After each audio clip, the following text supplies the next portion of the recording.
할렐루야, 3월 9일 목요일입니다. 사무엘상 20장 24절부터 34절까지 말씀을 읽고 은혜 나누도록 하겠습니다. 다윗이 들에 숨으니라. 초하루가 되매 왕이 앉아 음식을 먹을 때에 왕은 평시와 같이 벽 곁 자기 자리에 앉아 있고 요나단은 서 있고 아브넬은 사울 곁에 앉아 있고 다윗의 자리는 비었더라. 그러나 그 날에는 사울이 아무 말도 하지 아니하였으니 이는 생각하기를 그에게 무슨 사고가 있어서 부정한가 보다, 정령이 부정한가 보다 하였음이더라.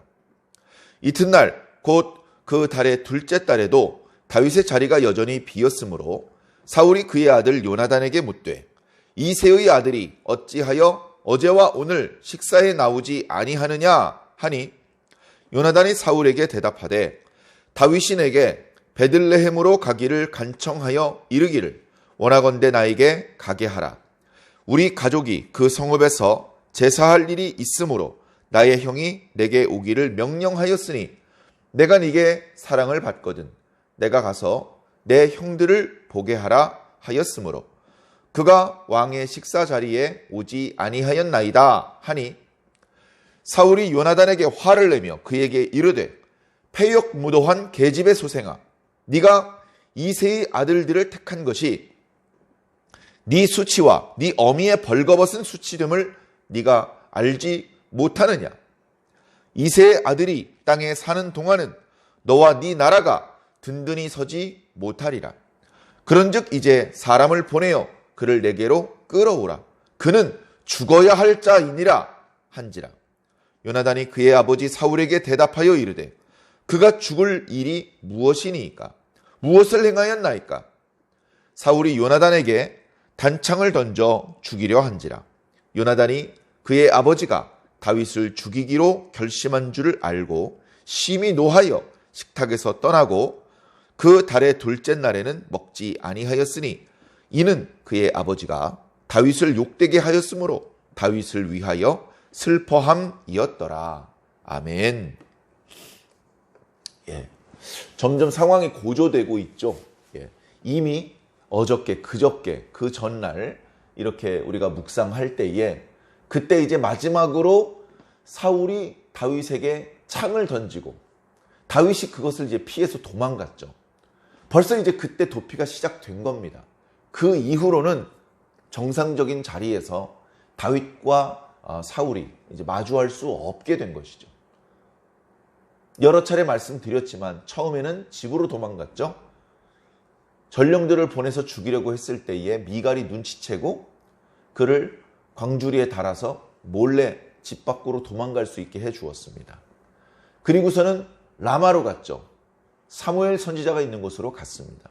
거기도 전령을 보내서 다윗을 죽이려고 했는데 하나님의 영이 임해서 다윗을 잡을 수가 없었죠. 거기서 또 도망가서 은밀하게 요나단을 만났습니다. 자신의 억울함과 결백함을 호소했죠. 내가 도대체 무슨 죄가 있길래 부친께서는 나를 죽이려고 하는 것입니까? 아니다. 네가 결코 죽지 않을 것이다. 부친께서 당신 모르게 저를 죽이려고 하고 있습니다. 만약에 그렇다면 내가 너에게 알려줄 것이다. 이제 그런 이야기를 했죠. 그래서 우리가 자세히 살펴보았던 것처럼 다윗과 요나단 사이에 마지막 언약을 체결하는 모습이 나타납니다.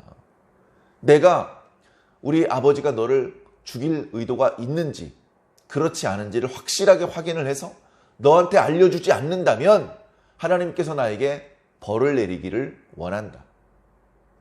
하나님께서 우리 아버지와 함께 하셨던 것처럼 너와 함께 하기를 바란다. 그러니 너도 나와 내 가족들의 목숨을 지켜다오.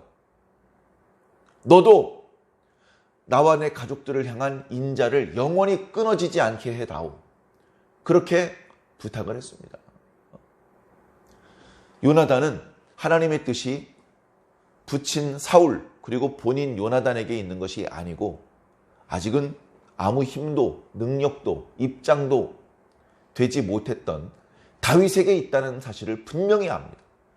그래서 아버지와 같은 생각을 먹고 다윗을 죽이고 다윗을 제거하는 것을 통해서 자신이 왕이 되고 자신의 가문이 대대로 왕 노릇을 하는 것을 욕심내지 않았습니다. 그건 중요하지 않았어요. 요나단의 입장에서. 요나단의 입장에서 왕 노릇을 하는 건 중요하지 않습니다. 요나단의 입장에서 무엇이 중요한가? 하나님의 뜻이 이루어지는 것이 중요했습니다. 그래서 지금 하나님의 뜻이 자신의 가문이 아니라 다윗에게 있다면 그것을 거역하면 안 돼요. 아버지는 지혜롭지 못한 것이야. 다윗이 이제 이스라엘 전체의 지도자가 될 것이야. 그렇게 되었을 때 우리 가문은 다윗을 죽이려고 했던 다윗의 입장으로서는 다 진멸해 버려야만 하는 그런 죄인의 가문이 될 텐데, 그러나 내가 오늘 이렇게 너를 살려보내니 너는 이것을 잊어버리지 말고 나의 생명을 지켜다오. 나와 내 가족들의 생명과 그들의 삶을 네가 좀 보살펴다오. 그렇게 약속을 했습니다. 다윗의 입장으로서는 너무나 고맙죠. 자신을 살려주는 것이니까. 거기다가 자신에게 목숨을 구걸하는 요나단의 모습이 의아했을지도 모릅니다. 그러나 어쨌든 자신을 진심으로 걱정해주고 살려주려고 하는 요나단이 고마웠고 둘 사이에 뜨거운 언약을 체결했습니다. 그리고서는 이제 헤어졌죠.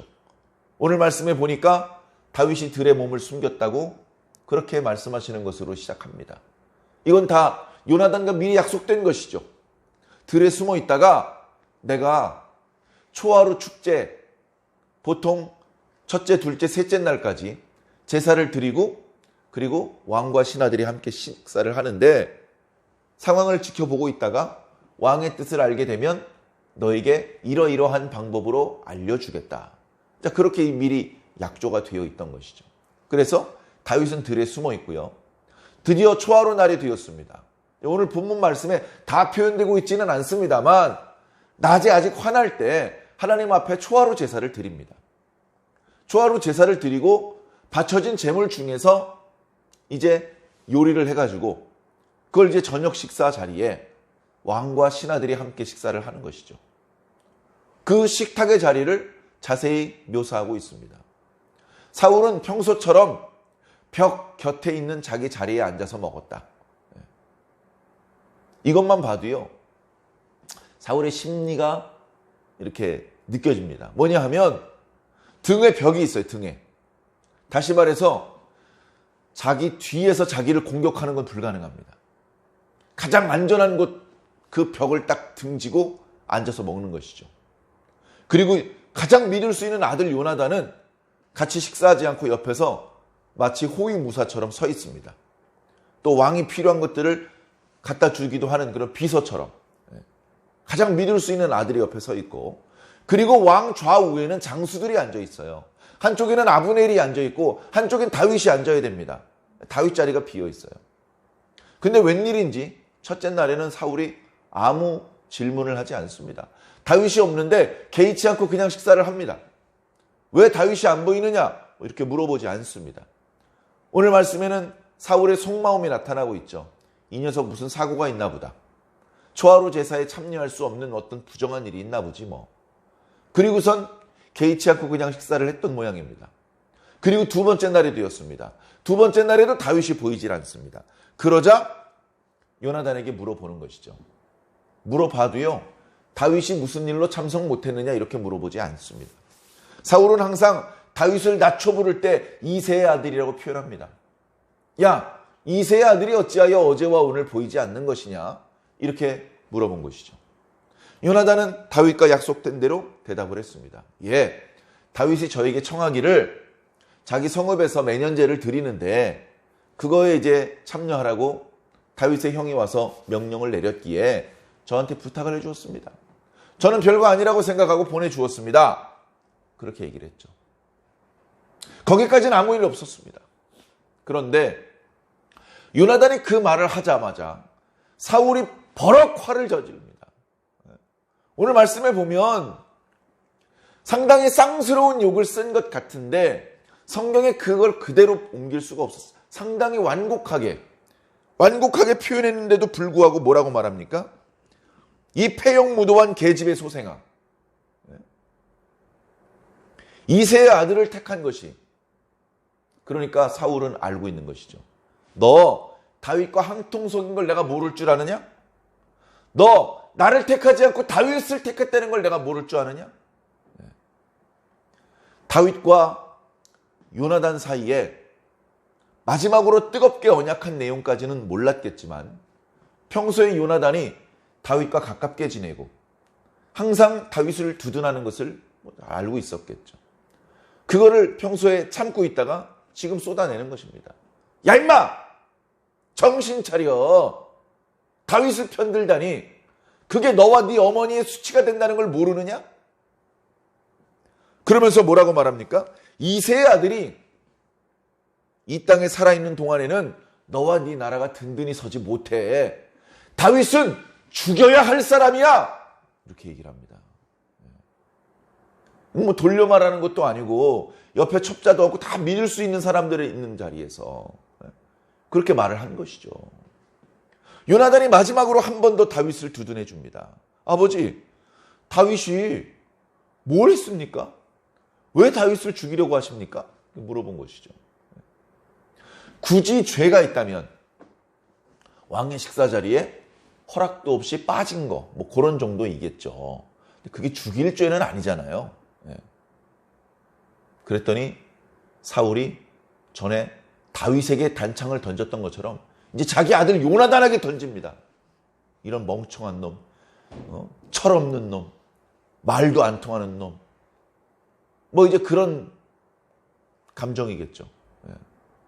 그러니까 요나단이 아버지 앞에서 도망 나옵니다. 그러면서 화가 났습니다. 화가 나가지고 그날은 아무것도 먹지 않았습니다.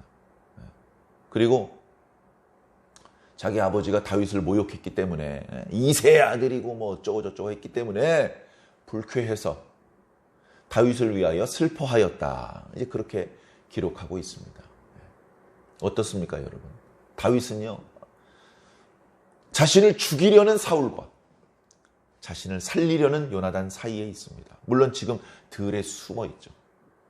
하나님께서 요나단의 마음을 다윗을 사랑하게 만드시고 다윗과 뜨거운 언약을 맺게 만드시고 그러지 않았더라면 다윗은 정말로 위험해졌을 것입니다.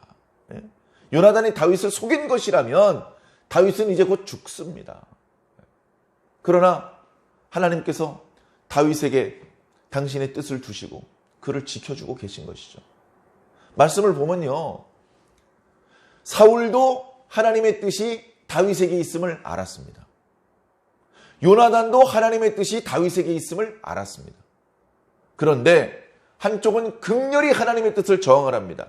안 됩니다, 하나님. 제가 계속해서 이스라엘의 왕이 되어야 되고 내 아들과 우리 가문이 이스라엘의 왕족으로 살아야 됩니다. 그래서 하나님께서 다윗에게 뜻을 두신 것은 제가 느꼈지만 제가 아무래도 다윗을 죽여야겠습니다. 다윗을 통해서 이루시려는 하나님의 뜻 포기하십시오. 저를 통해서 이루십시오. 저에게 한 번 더 기회를 주십시오. 뭐 이제 그런 입장이죠. 그러나 말하는 거나 행동하는 것을 보면 왕은 고사하고 동네 깡패 같습니다. 불량배 같습니다. 반면 요나단은 하나님의 뜻이 자기 가문이 아니고 다윗에게 있었다는 것을 느꼈습니다. 그리고 하나님께서 다윗을 사랑하시는 것, 하나님께서 다윗과 함께 하시는 것을 좋아했어요.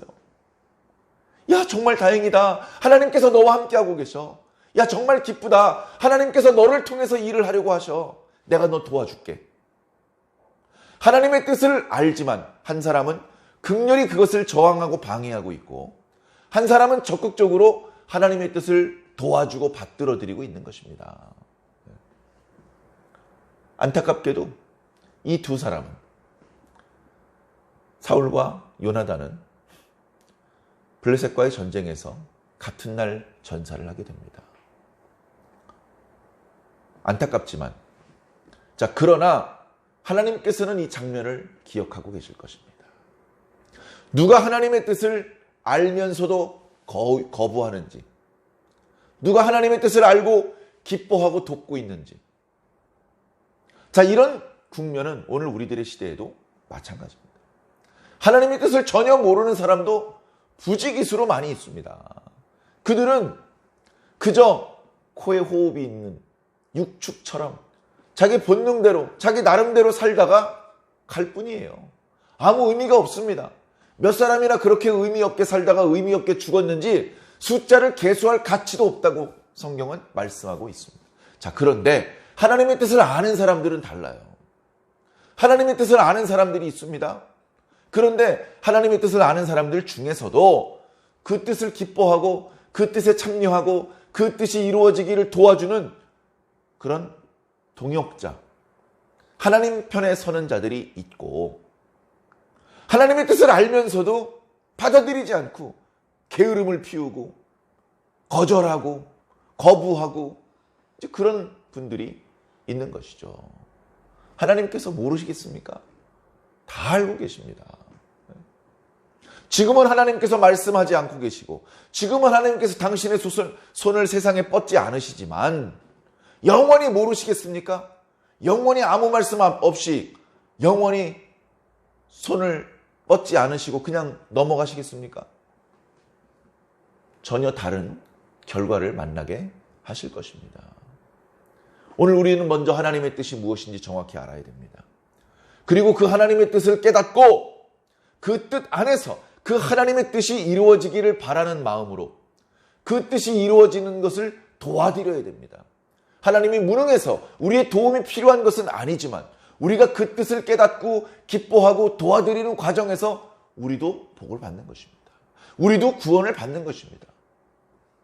사랑하는 성도 여러분, 오늘 하루 어제나 내일이나 별 차이 없는 그저 평범한 일상의 하루로 지나갈 수도 있습니다만 우리들의 마음속에는 하나님의 뜻을 깨닫고 하나님의 뜻을 돕는 사람이 되겠다라는 마음에 굳은 결심을 하시기를 부탁을 드립니다. 매일 엄청난 하나님의 일을 하는 것은 아닙니다. 그러나 늘 준비하고 있어야 돼요. 준비하고 있다가 결정적인 순간이 되었을 때에 한 역할을 하는 것입니다. 그날 그 역할을 해낼 수 있기 위해서 우리는 어쩌면 날마다 준비하고 깨어 있어야 하는 것인지도 모릅니다. 사랑하는 성도 여러분, 하나님을 믿으십시오. 어저께 들었던 말씀처럼 하나님의 능력을 온전히 믿고 담대하셔야 됩니다.